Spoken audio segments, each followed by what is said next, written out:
Alô, pessoal, boa tarde. Tudo bem com vocês? Vamos iniciar mais um semestre, né? Terminamos aí o recesso, todos descansaram. Agora é o semestre final, para vocês concluírem o nono ano e avançarem para o ensino médio, certo? Esse é o desejo do professor de vocês de geografia. E vamos à luta. Descansamos, agora é estudar, certo? Essa aula que a gente vai trabalhar é Oriente Médio, certo? Para fechar o assunto do segundo bimestre de vocês. Para, vamos dizer, fechar com chave de ouro. E aí, na próxima, como é que se diz? Quinta-feira, a gente vai fazer uma revisão, ok? Para, na próxima semana, vocês fazerem a minha prova bimestral, prova do segundo bimestre, certo? Primeiro do que tudo, eu tenho um mapa aqui atrás, ó, esse mapa, ele é um mapa bem legal, certo? É o mapa mundi, né? Eu acho que vocês têm, assim, um mapa mundi, né? Ó? É um mapa legal, certo? Tem aqui, aí vocês estão vendo alguns lugares do mundo, aí eu quero focar mais aqui para vocês, ó, nesse cantinho aqui, ó, presta atenção, nesse cantinho aqui, ó, que a gente chama de Oriente Médio, certo? Esse Oriente Médio, que é uma região da Ásia, certo? Que tá, essa região, ela é, do ponto de vista estratégico para o mundo, é fundamental, certo? Mas lá na frente, na continuidade do texto, da leitura, eu vou explicar por quê. Vamos lá. Vamos agora dividir a tela. Aqui. Mas, professor, o senhor não vai explicar, não, a revisão para a prova de semana que vem? Na quinta-feira, mano. Na quinta a gente fecha. Eu disse isso. Eu tinha que gravar a aula do Oriente Médio para vocês. Vamos lá. Na Ok. quinta eu faço.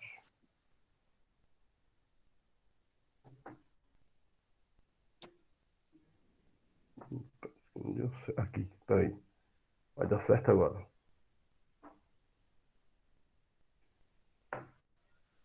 Isso. Certo? Está aqui. Vamos iniciar, certo? Falando da população do Oriente Médio. Depois eu explico aquela questão do ponto de vista estratégico para o mundo, porque assim, essa região é muito importante, ok?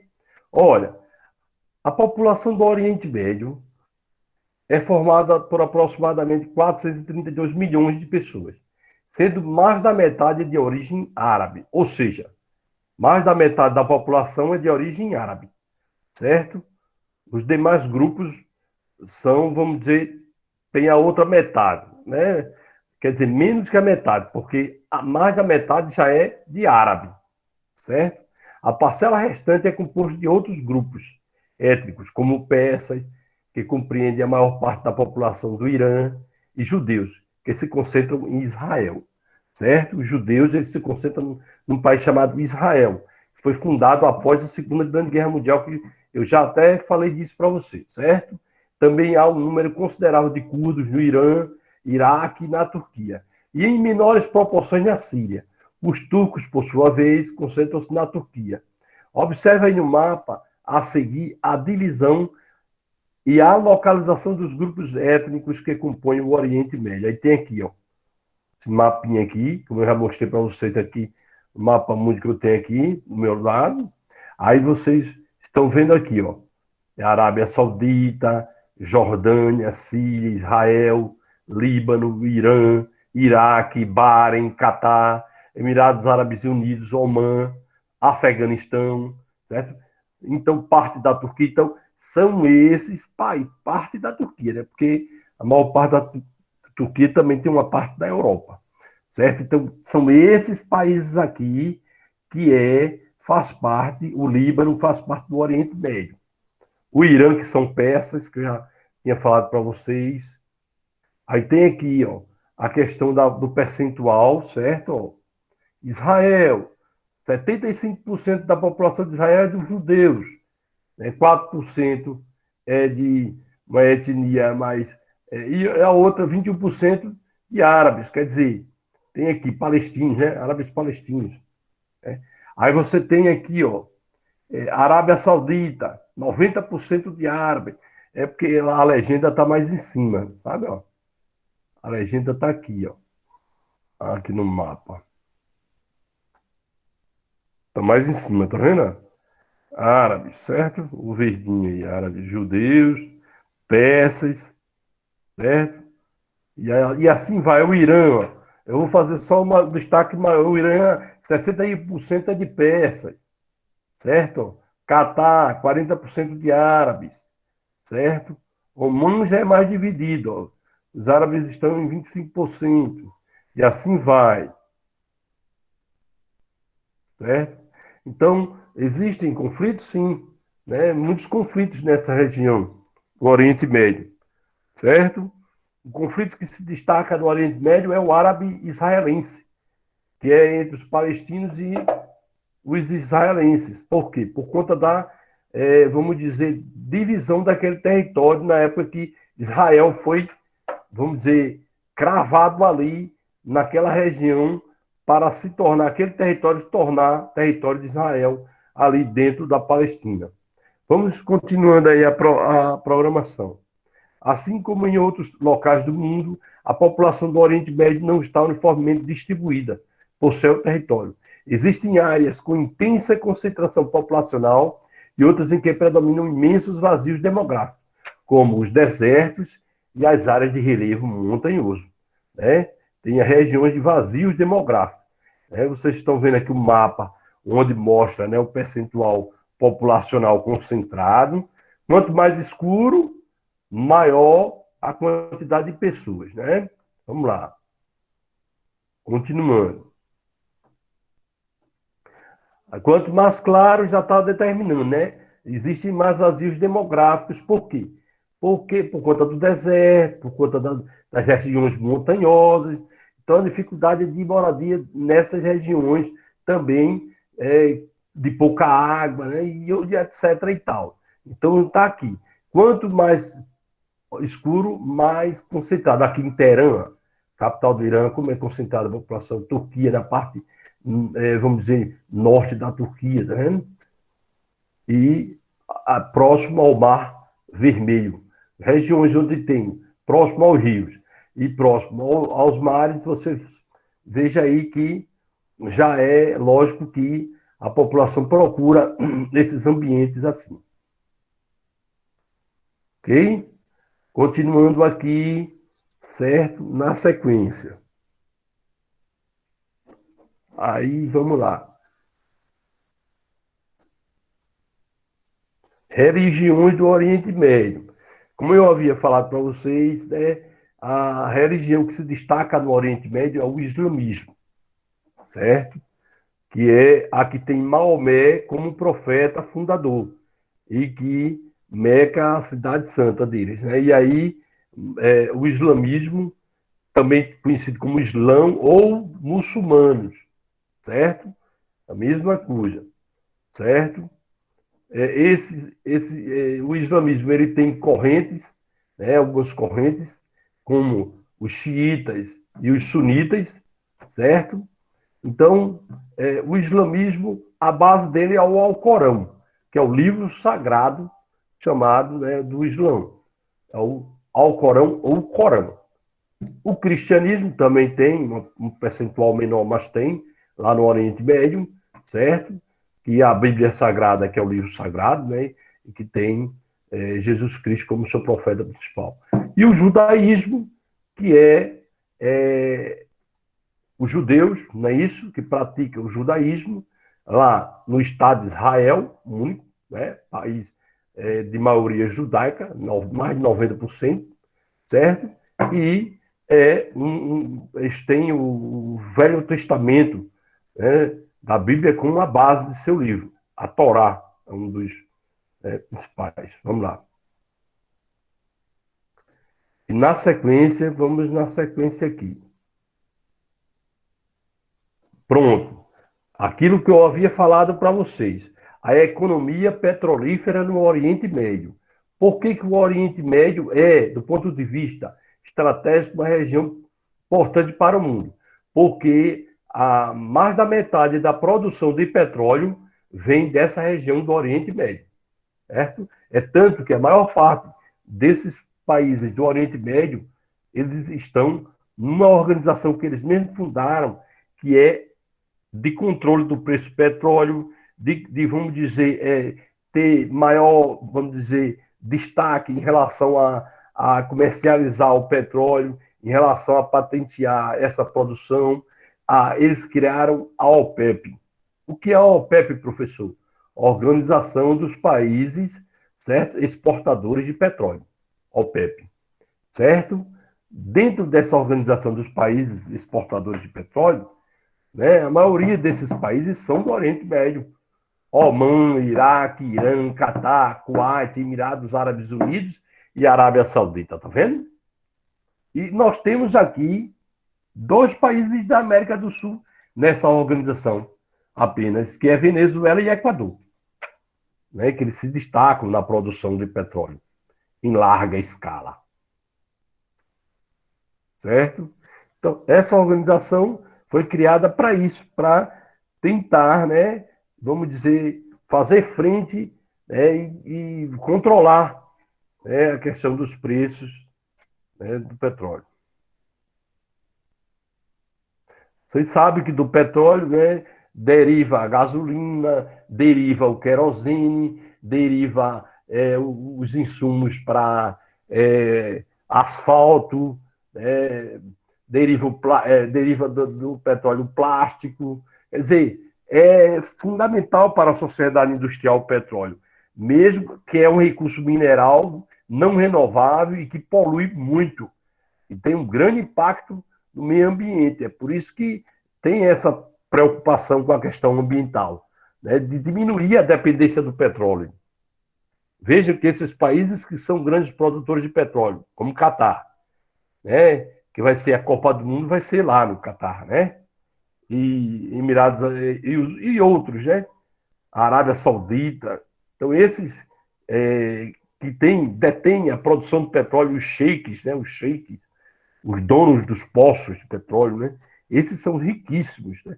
São donos de times da Europa, como o Manchester City, como o PSG, né? Esse time do Neymar, né? E outros times, eles têm muita grana mesmo. Então, eles concentram a maior parte dessa riqueza, enquanto que boa parte da população não tem acesso.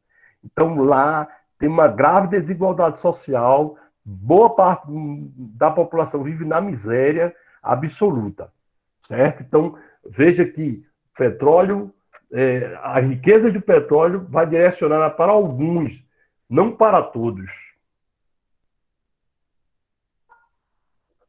Certo? Então, como eu falei, é um combustível fóssil que está diminuindo, né? A dependência é muito grande, mas à medida que vai retirando o petróleo, vai diminuindo as jazidas, né? Vamos na sequência.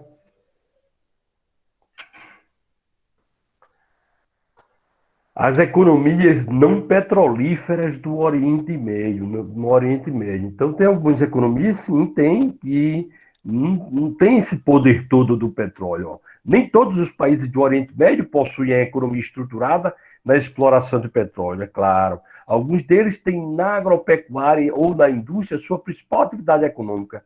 Na Turquia e em Israel, ó, o setor industrial é altamente desenvolvido e diversificado, contando com considerável avanço tecnológico, especialmente no que diz respeito ao parque industrial israelense, tá vendo?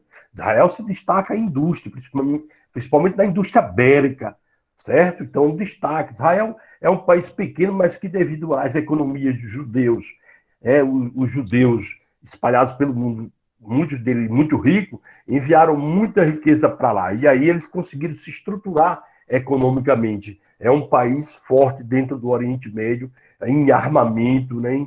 Vamos lá. A Síria, como um setor industrial bem menos desenvolvido, tem os serviços à base de sua economia. A Síria mais no setor de serviços. Mas agora, atualmente, a Síria está praticamente quebrada por conta da guerra. Quanto à agropecuária, a maior parte do território turco permite o cultivo de variados tipos de cereais e frutas, enquanto em algumas áreas mais secas é desenvolvida a pecuária. Israel destaca-se pelos altos índices de produtividade agrícola obtidos por meio de técnicas avançadas de irrigação. Israel tem a prática e eles têm a técnica da irrigação. Eles têm usinas de dessalinização. Quer dizer, pega uma água do mar, dessaliniza e joga para a agricultura. Israel, certo? Como eu falei, o maior produtor de petróleo no Oriente Médio é a Arábia Saudita, né? Aí depois vem o Irã, depois vem outros países, né, lá no Oriente Médio. Esses que eu citei aqui são alguns que não têm potencial petrolífero assim em destaque. Como eu falei, né? Turquia, Israel, certo? O próprio Líbano. Olha, no Líbano, desculpa, no Líbano e na Jordânia, a exploração das reservas minerais e o turismo constituem as principais atividades econômicas. Já o Afeganistão, embora abrigue certa quantidade de petróleo e gás natural em seu subsolo, tem a atividade agrária à base de sua economia nacional. Tá vendo?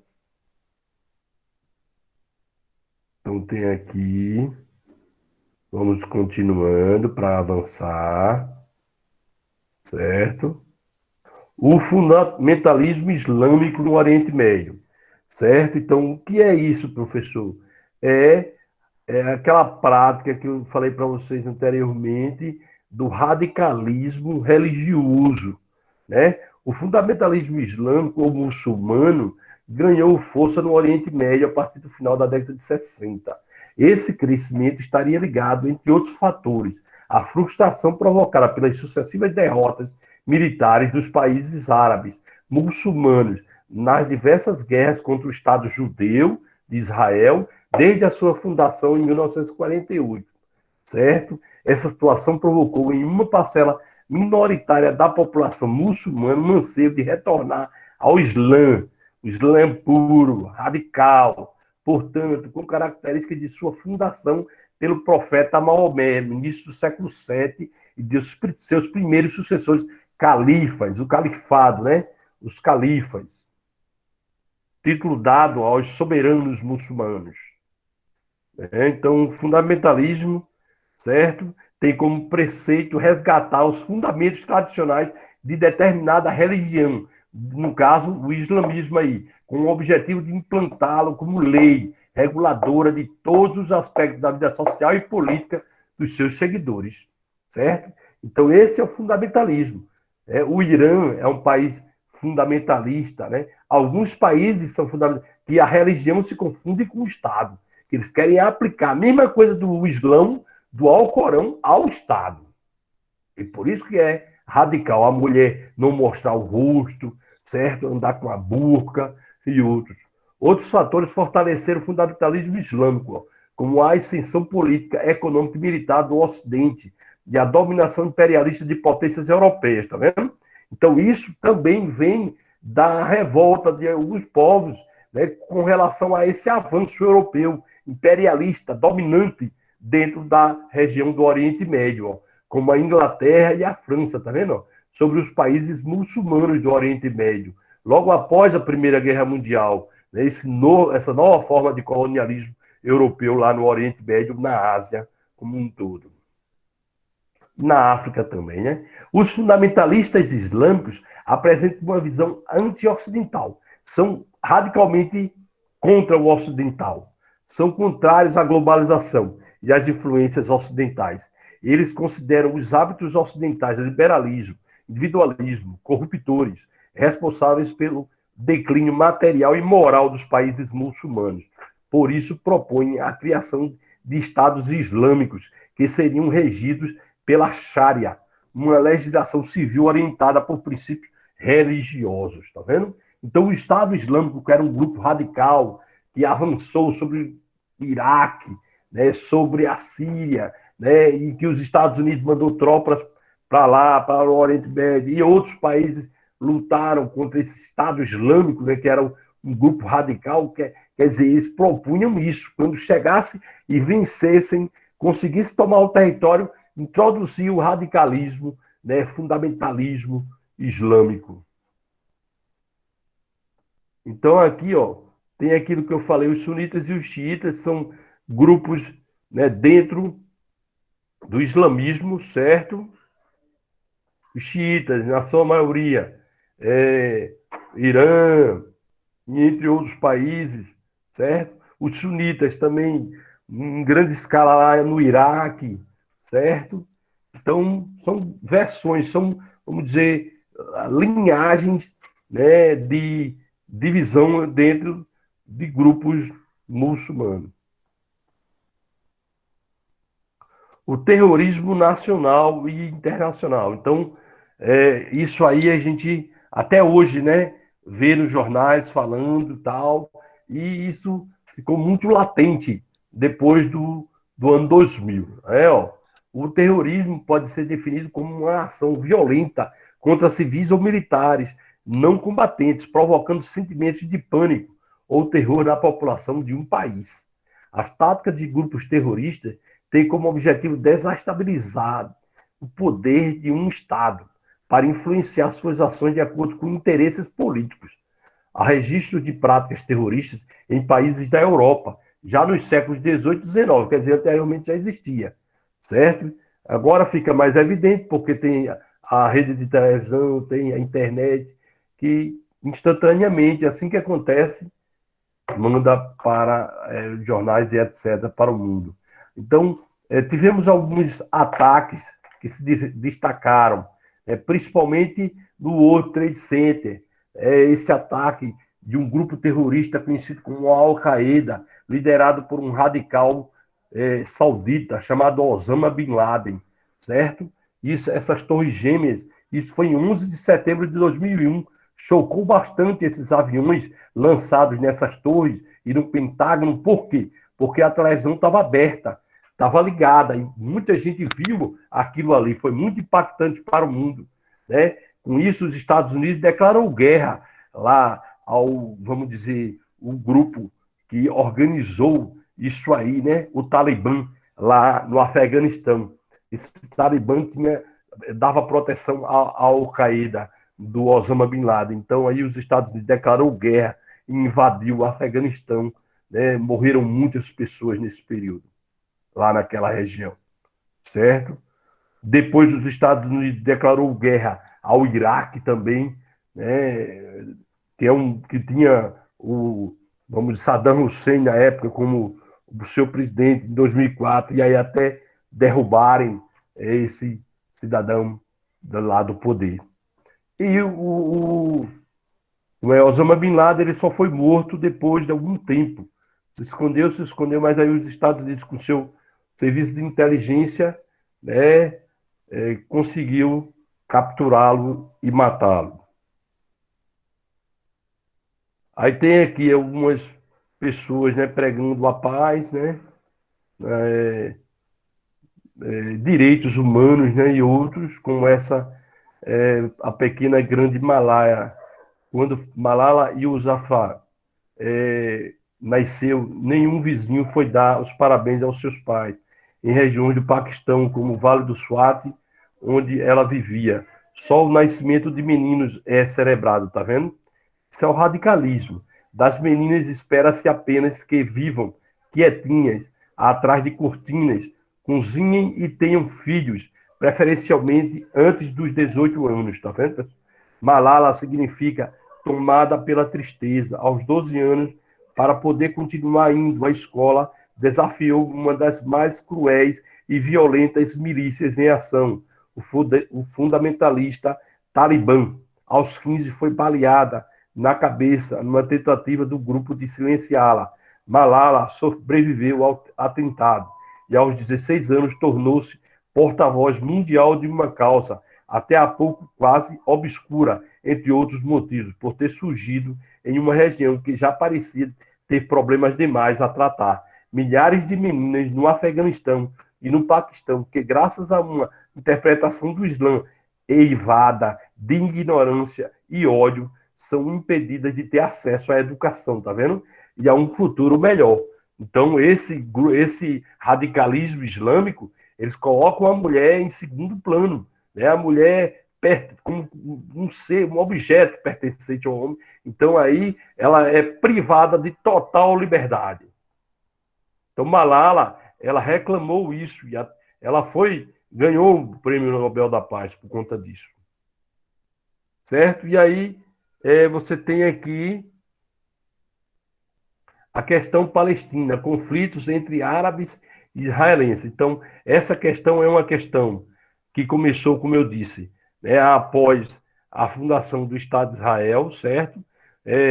Israel achou pouco a questão das terras, e aí avançou sobre territórios palestinos. E esses palestinos são de origem árabe, certo? Até hoje, esse conflito é muito latente dentre os palestinos e os israelenses, certo? Israel sempre leva maior por conta da força militar que tem diante dos palestinos, certo? Eles já morreu tanto gente do lado palestino como do lado judeu. Porém, em maior escala do lado palestino, por conta da força militar israelense. O movimento sionista e a migração de judeus para a Palestina. O sionismo é um movimento que veio a pregar a volta dos judeus à terra prometida. No final do século XIX, a ideia de criar um Estado judeu na Palestina ganhou força com o movimento sionista de Sião, uma colina localizada em Jerusalém, que pregava a necessidade da criação de uma pátria para os judeus. Há muitos perseguidos em várias partes do mundo. Desse modo, o movimento sionista fazia parte das tendências nacionalistas predominantes da Europa no século XIX, período em que as minorias étnicas lutavam pela liberdade ante o domínio de impérios, ao mesmo tempo que novos estados nacionais eram formados, como a Itália e a Alemanha. Certo, pessoal? Por quê? Porque os judeus sofreram com a Segunda Grande Guerra Mundial. Morreu mais de 6 milhões de judeus. Então, o mundo estava, vamos dizer, devendo isso a esse povo que foi massacrado. E aí a ONU criou o Estado de Israel. Certo? Como eu havia dito já.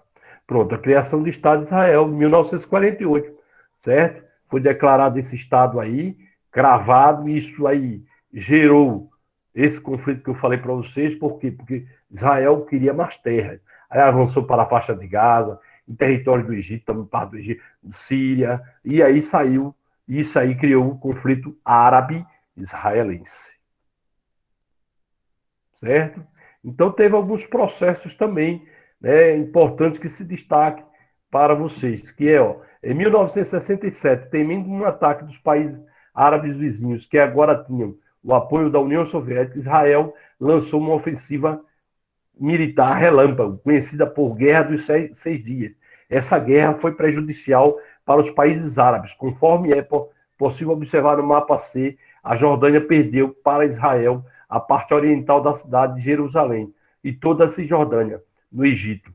Foram conquistadas a faixa de Gaza, no Egito, a península do Sinai e o canal de Suez, e a Síria perdia as colinas de Golã, uma importante região estratégica do ponto de vista militar, e que também abriga as nascentes do Rio Jordão, responsável pela maior bacia hidrográfica da Palestina. Tá vendo?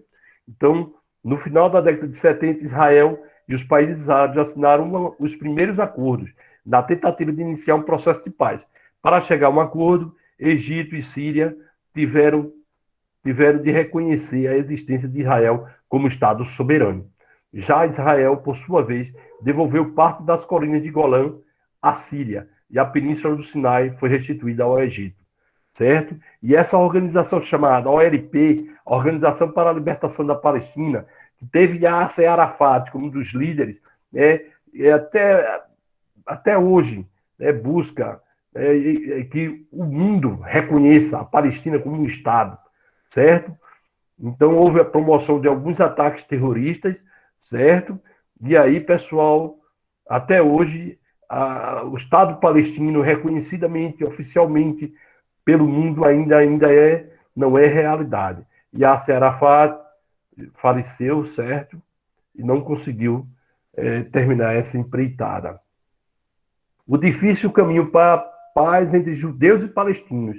Como eu havia falado para vocês, esse processo é um processo longínquo, até hoje tem conflitos, certo?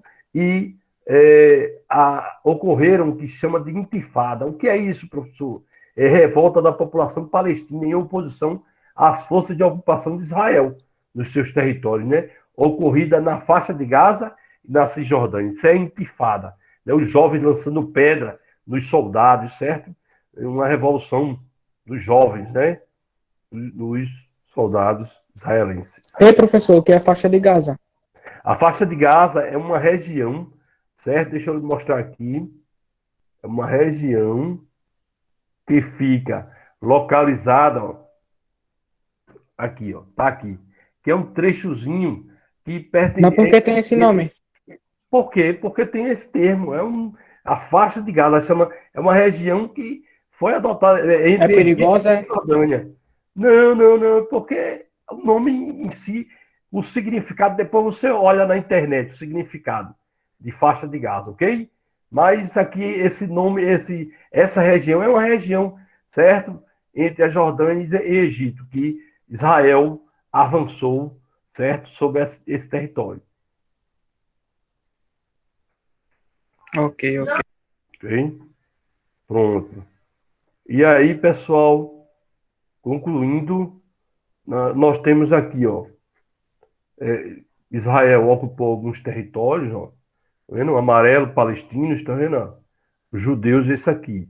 Quer dizer, começou em 1948 com, certo? Se a gente observar aqui, aí saiu avançando, tá vendo? Sai palestinos e judeus, população e território, tá vendo? Então aqui é população e aqui são os anos, certo? Que foi sendo trabalhado aí por esses povos, certo? A quantidade de judeus, tá vendo? 630, depois foi para 5.000, aí depois 6.000, e assim foi se usando. Aí foi na sequência. E vamos lá. 1.000, milhões e assim vai. Olha, continuando, basicamente era isso, a disputa pela água no Oriente Médio. Então, o Oriente Médio, como eu disse, tem uma região desértica intensa, árida, e aí começam os países a brigar pelos, vamos dizer, leitos dos rios, dos poucos rios, né, que existem nessa região. Israel sai um pouco na frente, porque Israel já tem uma usina de dessalinização. Quer dizer, é um país industrialmente bem avançado, Israel. Se destaca nesse sentido, certo? Pronto. E alguns países já entram em conflito por conta da água. Eu fiz mais uns comentários rápidos para aí a gente fechar essa aula, certo? Com isso, terminamos. Pronto. Com isso, terminamos o que a gente chama de assunto região sobre o Oriente Médio, tá bom? Certo, pessoal? Alguma dúvida? Isso aí vai cair na prova, né? Sim, pode cair uma questão só, porque eu vou explorar mais a Ásia, só mais a Ásia, assim, o Oriente Médio faz parte da Ásia, né? As regiões da Ásia, certo? Sudeste Asiático, os tigres asiáticos, eu vou explorar essa parte econômica, tigres, Japão, China, certo? E o Oriente Médio também é uma região dentro da Ásia, né? Eu já havia comentado para você. Pessoal, só deixa eu fechar a aula agora por enquanto, para a gente, que ficou um pouquinho longa, mas é assim mesmo, certo?